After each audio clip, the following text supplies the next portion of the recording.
ഡൽഹിയിലെ IRS ഉദ്യോഗസ്ഥന്റെ മകളുടെ കൊലപാതകത്തിൽ പോസ്റ്റ്മോർട്ടം റിപ്പോർട്ട് പുറത്ത്. കൊലപാതകം കഴുത്തുഞെരിച്ച് എന്നാണ് പോസ്റ്റ്മോർട്ടം റിപ്പോർട്ടിൽ പറയുന്നത്. പെൺകുട്ടിയുടെ മുഖത്തും കൈകാലുകളിലും മുറിവുകളും ചതവുകളുമുണ്ട്. കേസിൽ പ്രതിയെ ചോദ്യം ചെയ്തു വരികയാണ്.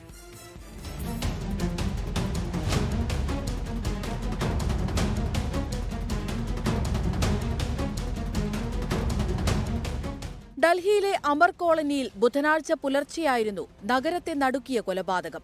IRS ഉദ്യോഗസ്ഥന്റെ വീട്ടിലേക്ക് അതിക്രമിച്ചു കയറിയ രാഹുൽ മീണ എന്ന പ്രതി ക്രൂരമായി പെൺകുട്ടിയെ കൊലപ്പെടുത്തുകയായിരുന്നു. പെൺകുട്ടിയുടെ പോസ്റ്റ്മോർട്ടം റിപ്പോർട്ടിൽ ക്രൂരകൃത്യത്തിന്റെ വിവരങ്ങൾ പുറത്തുവന്നു.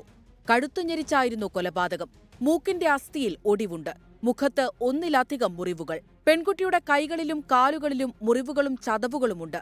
ബലാത്സംഗം നടന്നിട്ടുണ്ടോ എന്നറിയാൻ സാമ്പിളുകൾ വിശദ പരിശോധനയ്ക്കായി അയച്ചു എന്നാണ് അന്വേഷണ സംഘം അറിയിച്ചത്.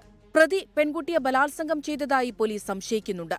ഈ കൊലപാതകത്തിനു മുൻപ് പ്രതി സ്വദേശമായ രാജസ്ഥാനിലെ ആൾവാറിലുള്ള അയൽവാസി യുവതിയെയും ബലാത്സംഗം ചെയ്തിരുന്നു. വിവരം പുറത്തു പറഞ്ഞാൽ യുവതിയെയും ഭർത്താവിനെയും കുഞ്ഞുങ്ങളെയും കൊന്നുകളയുമെന്ന് രാഹുൽ മീണ ഭീഷണിപ്പെടുത്തി. പ്രതി രാഹുൽ മീണ മറ്റേതെങ്കിലും കുറ്റകൃത്യത്തിൽ പങ്കാളിയായിട്ടുണ്ടോ എന്ന് കണ്ടെത്താൻ വിശദമായി പോലീസ് ചോദ്യം ചെയ്തു വരികയാണ്. 24 ഡൽഹി.